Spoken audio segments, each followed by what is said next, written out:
Alan, first off, I want to say congratulations on the new podcast. I know everyone here in the Zoomer Media family is really excited to be able to share it with the world. And I love the name, Life Frew Music. Who came up with that? Well, I did, but finally, you know how sometimes things happen to you in life where you're kind of pissed off or embarrassed, and then it comes back to, it finally pays off. So, for example, when I was a little boy, my name being Frew, they used to say Alan Frew, Frew a stone, Frew a window, and I used to hate it. Now I can call my podcast Life Frew Music. I love it. So they used to tease you with your last name. Yeah. Tell me a bit about how this partnership working together with Zoomer came about. Well, I've known the one and only Suzanne Boyd. Yes. I've known Suzanne for many years. I consider her a dear friend of the family. Mm-hmm. And I love Zoomer. I always have. I am a baby boomer and love Zoomer. And we read the magazine faithfully and was always in our home. And when I came out with the podcast, the demographic just seemed perfect. Yeah. So I cold called, I gave a little shout out and was asked to come down and meet with the gang. And I guess they ran it up the flagpole to the top. And I got the word back that Zoomer would love to partner with Life Frew Music. So I couldn't be more excited. And same with us. I understand you have a wide variety of guests lined up. Can you share who some of the guests are that we can expect? We've got about 8 so far. We have the one and only Brian Burke. Mm-hmm. We have Madeline Dennis. Okay. We have Erica M from Much Music. We have a band called Glass Tiger. I think I've heard of them, yeah. I hear they're pretty good. We have another hockey legend, Dougie Gilmore. We have Canadian actress Lauren Hammersley. Okay. Former politician and Minister of National Defence, Peter MacKay. Wow. And we have the country icon, Canadian country icon, Tim Hicks. Wow, so definitely a lot of variety there. How do you go about... I want that. I think it's very important. Mm-hmm. You know, I want to explore, you know, I will grow into this even more. And I want, Dan, I want to explore what, like, it's unbelievable when people will approach me after a show or meet me on the street and they'll divulge to me that maybe one of my songs, one of the Glass Tiger songs, was played at a father's funeral or was played at someone's wedding, or what it meant in someone's life growing up. And I don't take that lightly. I'm constantly chasing the answers of life. It just seemed obvious to kind of follow through on that and ask what music really, really means to people. Not just about, yeah, I turn it on when I'm in a traffic jam and I'm in my car and I tap my toe and, you know, or I go to a party and we dance. Because music truly is a universal language.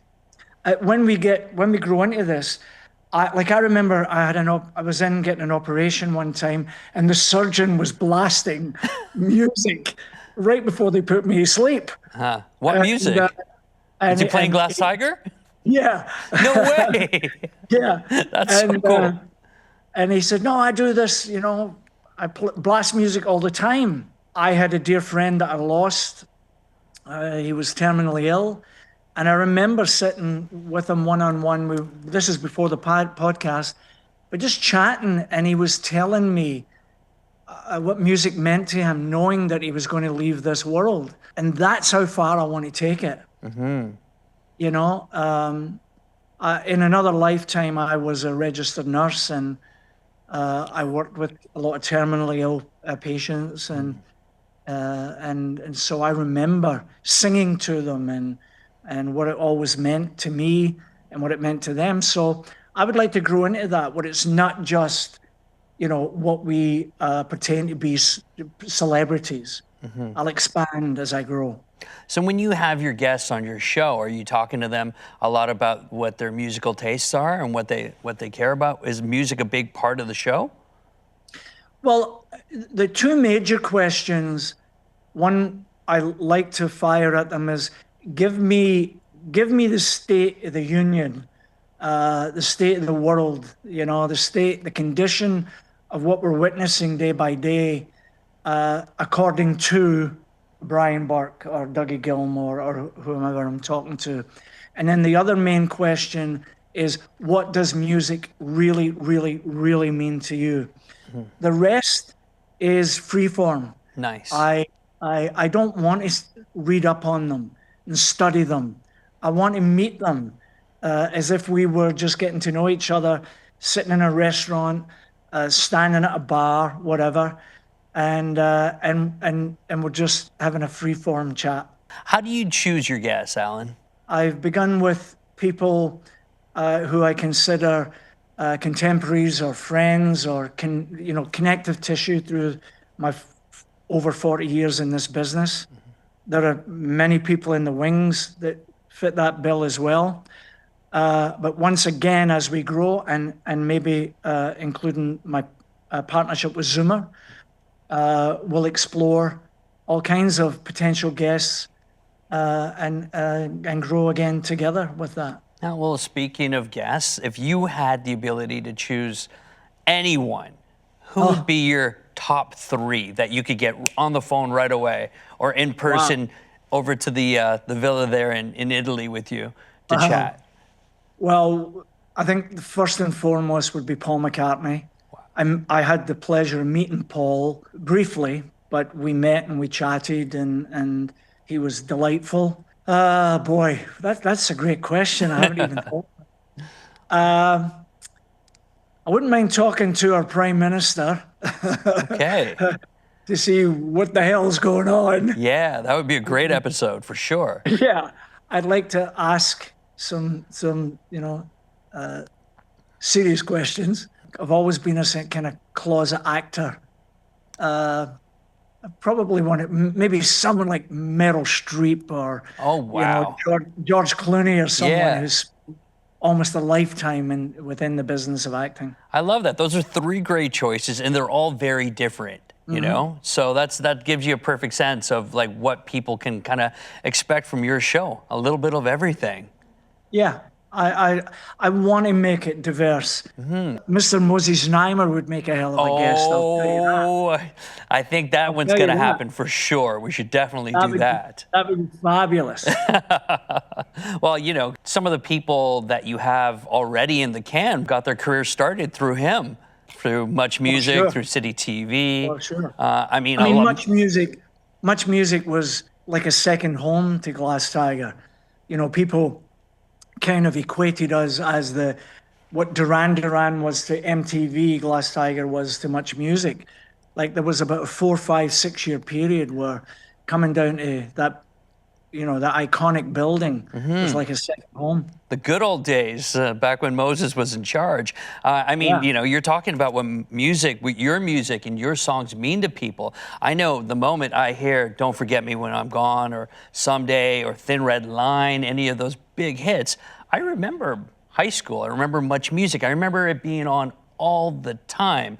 And it just brings back a lot of great memories and nostalgia that, not just for me, but for millions of Canadians across the country. And, people around the world, it was brought. I remember, true story, we were filming a video for a song called My Song in Dublin, Ireland with the Chieftains.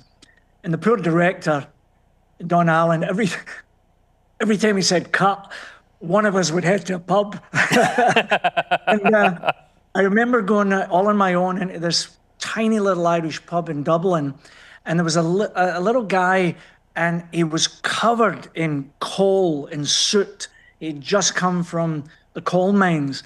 And I'm standing having a pint of Guinness. And he turns to me and says, "Are you that Glass Tiger fella?" I mean, I couldn't believe it. And it was all because Much Music was being shown on Sky TV at the time. No kidding. And he recognized me. It was incredible. I'm not surprised.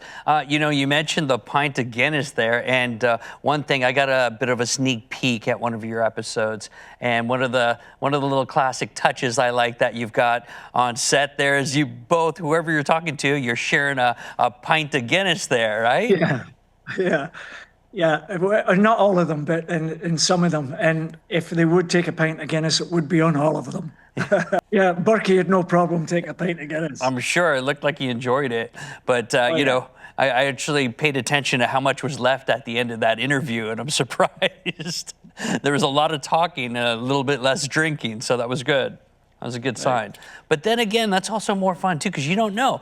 They might loosen up a little bit more having a pint of Guinness, and you know. Exactly. Yeah. Exactly. You're doing these interviews, you're hosting the podcast. Are you doing any of them in Italy where you are right now, joining us through Zoom? I haven't got, that far yet. This all began during COVID. I was exploring Instagram and I clicked on Instagram Live. And this little lady came on and she was in Manchester. Didn't really know me from a hole in the ground. I didn't know her. And we started chatting about COVID.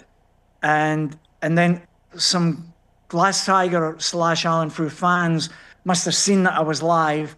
And before you know it, it grew into a little, every Sunday I would go online and had some amazing guests that were willing to come on with me. And so I did it like you and I are doing this. Yeah. Kind of like a Zoom thing. Now, I've been enjoying the podcast as such, the new one, where I'm actually sitting with them in the same room. But that being said, I would never turn down the opportunity.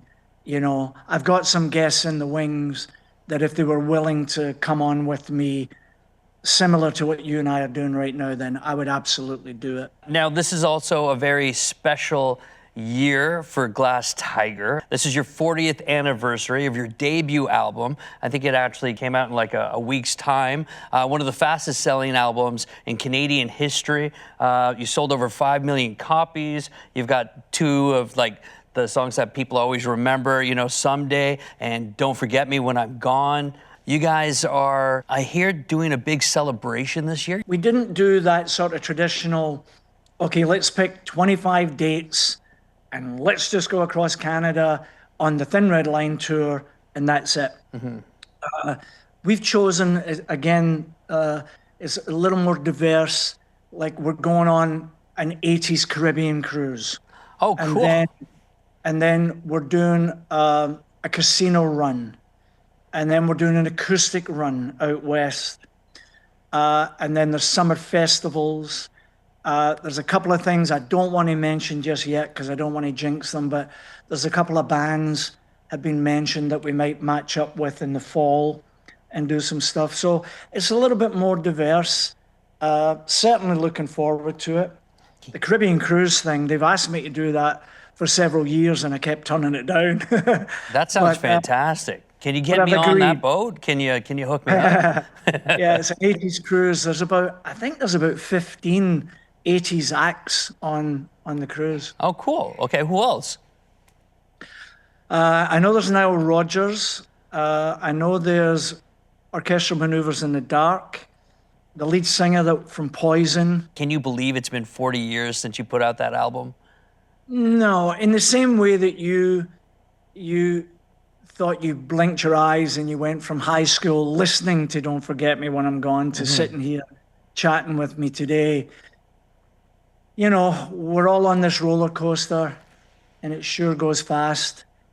And back when we launched, and as you mentioned, like Don't Forget Me When I'm Gone and Someday, and the first tours with Journey and Tina Turner and whatnot, it all went by like being on a rocket ship. I never take it for granted that people to this day come out to see Glass Tiger and sing every word of every song.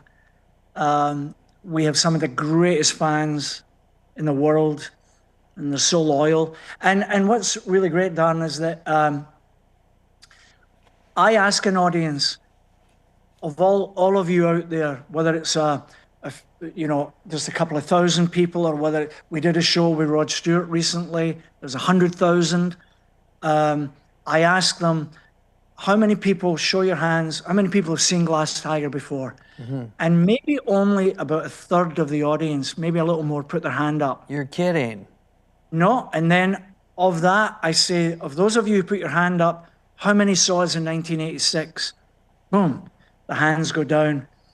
And so it really shows me just, how many people out there, much a younger generation, have discovered the 80s and have discovered Glass Tiger and are coming out in the tens of thousands and enjoying the 80s vibe. That's amazing. Yeah, the love for Glass Tiger and your music is growing and spreading to a whole new generation. One of the things I heard that I thought was fascinating was two of the big songs, Someday and Don't Forget Me, I heard were put together in record time, pardon the pun. Unbelievable.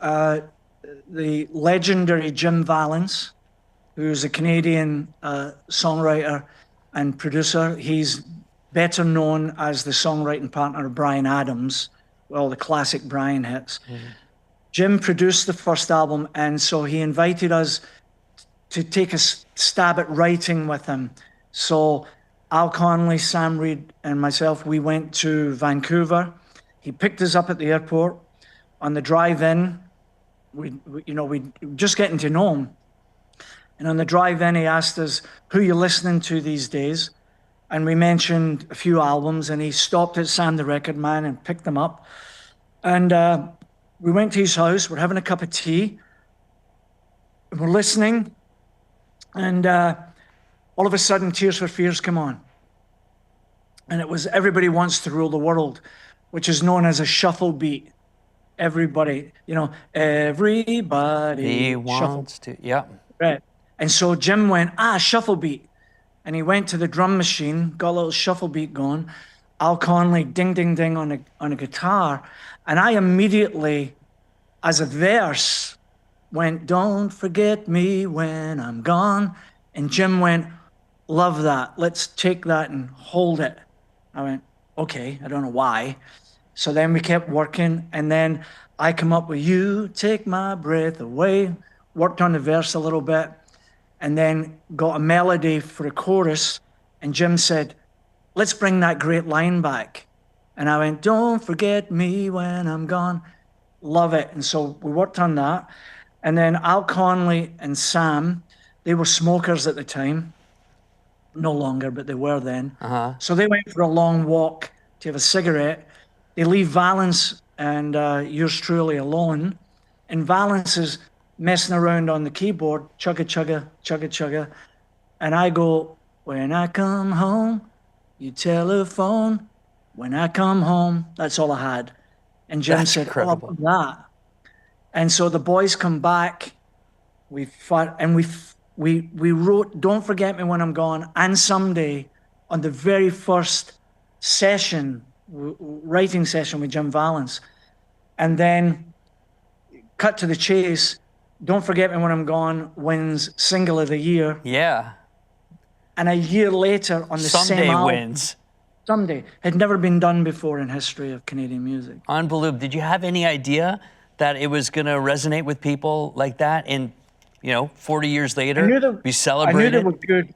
I knew they were good. We did a listening session in Vancouver, and I knew that Don't Forget Me When I'm Gone was special. I remember flying home with a cassette in my pocket, telling the universe, please don't let the plane go down. I'd like the world to hear this. Yeah. I knew it was, but you can never predict you know, what really is about to happen. I really appreciate you sharing those stories with us. And My it's pleasure. incredible to hear how it all came about. And sad to say, we actually are running a little bit tight for time right now, but we definitely need to pick this up again. Maybe I'll even try out some of that Guinness and have a follow-up chat with you, because there's a lot more I want to talk to you about. I So will take you up on that. I'll come down and we'll share a pint of Guinness. thank you so much, Alan. Look forward to sharing your podcast with the world, and we'll chat with you again soon. My friend, thank you so much. Thank you, brother.